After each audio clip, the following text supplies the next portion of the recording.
दहल गया तुर्की। सीरिया और तुर्की में आया शक्तिशाली भूकंप, 670 लोगों की मौत। तुर्की और सीरिया में शक्तिशाली भूकंप ने भयंकर तबाही मचाई। रिक्टर स्केल पर भूकंप की तीव्रता 7.8 मापी गई। जिस वक्त भूकंप आया उस वक्त लोग अपने घरों में सो रहे थे। भूकंप की वजह से अभी तक कुल 670 लोगों की मौत की खबर आ रही है। कई इमारतें भी मलबे में तब्दील हो गई। भूकंप कितना जोरदार था इसका अंदाजा इससे लगा लीजिए कि झटके साइप्रस और मिस्र तक महसूस किए गए।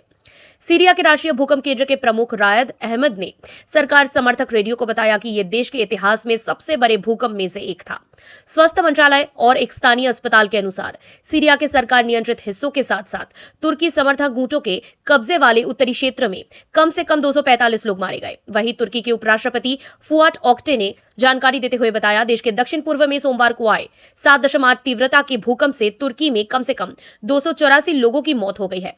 ओक्टे ने कहा कि तुर्की के सबसे बड़े भूकंपों में से एक में 2300 से अधिक लोग घायल हो गए। कई प्रमुख शहरों में खोज और बचाव कार्य जारी है।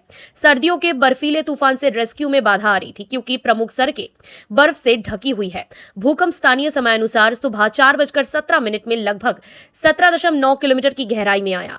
यूएस जियोलॉजिकल सर्विस ने इस बारे में जानकारी देते हुए बताया कि सोमवार को दक्षिणी तुर्की में गाजियानटेप के पास 7.8 तीव्रता का भूकंप आया। इसका केंद्र तुर्की के 26 किलोमीटर दूर पूर्व में नुर्दा रहा है।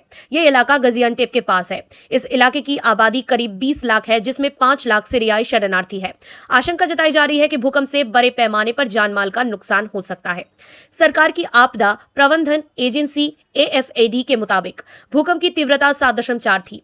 एएफपी संवाददाताओं के अनुसार लेबनान, सीरिया और साइप्रस में भी भूकंप के झटके महसूस किए गए।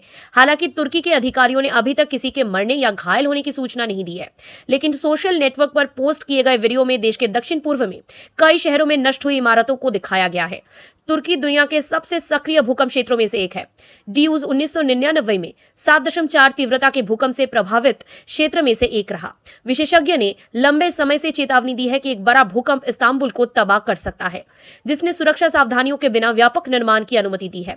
जनवरी 2020 में इलानजिंग में 6.8 तीव्रता का भूकंप आया था, जिसमें 40 से अधिक लोग मारे गए थे। और उसी साल अक्टूबर में एजियन सागर में 7.0 तीव्रता का भूकंप आया, जिसमें 114 लोग मारे गए और 1000 से अधिक घायल हुए थे।